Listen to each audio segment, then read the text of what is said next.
ఇట్లా విషయం కలిగితే వస్తుంది. నేహకి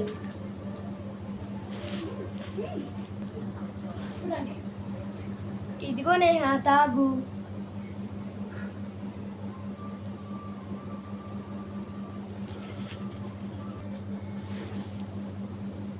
ఇదిగో తాగు.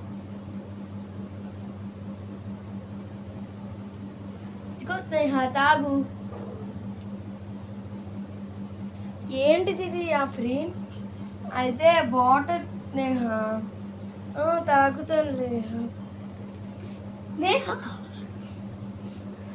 ఏంటి మేడం? అసలు తిని ఆఫ్రీన్ ఏం చేస్తున్నావు? వీడియో చూడు నువ్వే. విషయం కలిపింది దీనిలో. ఏంటి